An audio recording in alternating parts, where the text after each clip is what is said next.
$1.2 million यानी लगभग 30 करोड़ रुपए सालाना सैलरी सिर्फ इस बात के लिए मिल रहे हैं कि आप एक लाइट हाउस की निगरानी करें।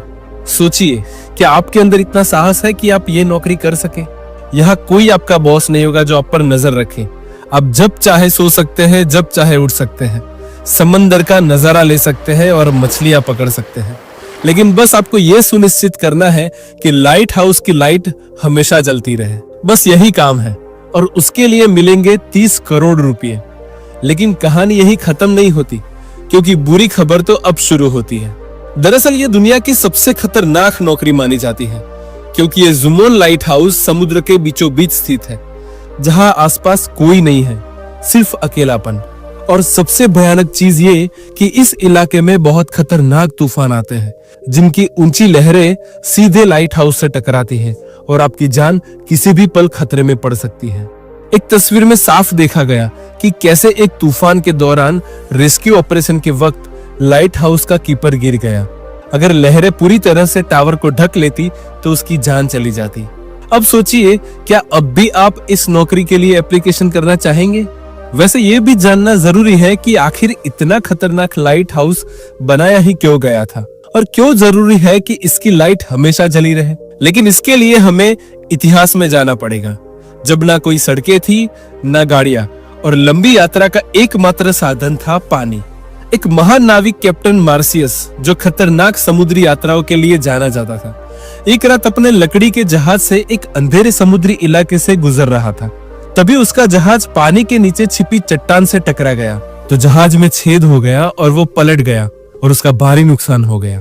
इसके बाद कैप्टन ने सोचा कि अगर कोई तरीका होता जो उन्हें पहले ही इस खतरे के बारे में चेतावनी दे देता तो शायद ये हादसा टल जाता। साथ ही इतने बड़े पानी में दिशा जानना सबसे मुश्किल था, क्योंकि ना जीपीएस था, ना कोई गाइडिंग सिस्टम। उस जमाने में नाविक सिर्फ सूरज, तारे और कुछ शुरुआती उपकरणों पर निर्भर रहते थे, और अगर रात को बादल छा जाते तो उन्हें रास्ता तक नहीं दिखता था।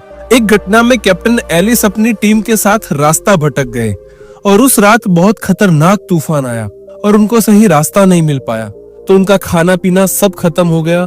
समुद्र का खारा पानी वैसे भी पीने लायक नहीं होता और इसलिए लोग प्यास से मरने लगे। कई नाविकों की मौत हो गई। बड़ी मुश्किल से जब जमीन मिली तो यह तय हुआ कि अब समुद्री सुरक्षा के लिए कुछ तो करना ही पड़ेगा। फिर आया इतिहास का पहला लाइट हाउस, जो बनाया गया मिस्र के अलेक्जेंड्रिया शहर में, जहां के राजा टोलेमी II ने अपने मशहूर आर्किटेक्ट सोस्ट्रेटस से एक ऐसा टावर बनवाया जो समुद्री जहाजों को दिशा दिखाए और उन्हें खतरे से बचाए। यह टावर 384 फीट ऊंचा था, सफेद संगमरमर से बना हुआ था और इसकी चोटी पर बड़ी सी आग लगातार जलती रहती थी, जिसे लकड़ी और तेल से जलाया जाता था।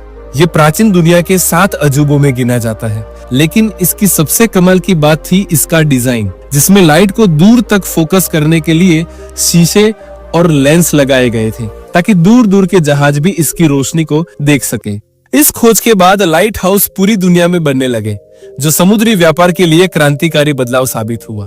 पहले आग, फिर मोमबत्तियां, फिर गैस और तेल के लैंप और आखिर में बिजली के बल्ब आए। लेकिन सवाल ये रहा कि लाइट को मीलों दूर तक कैसे फोकस किया जाए, और इसका जवाब आया फ्रेंच वैज्ञानिक फ्रेस्नेल के पास, जिन्होंने एक पतला लेंस बनाया जो रोशनी को एक दिशा में फोकस कर सके। आज भी यही फ्रेस्नेल लेंस लाइट हाउस में इस्तेमाल होता है। तो अब आप जान गए कि जुमोन लाइट हाउस जैसी जगह पर रहने की कीमत है 30 करोड़ रुपए सालाना। बस एक ही जिम्मेदारी है कि लाइट कभी बंद ना हो। तो सोचिए, क्या अब भी आप ये नौकरी करना चाहेंगे? नीचे कमेंट में जरूर बताइए।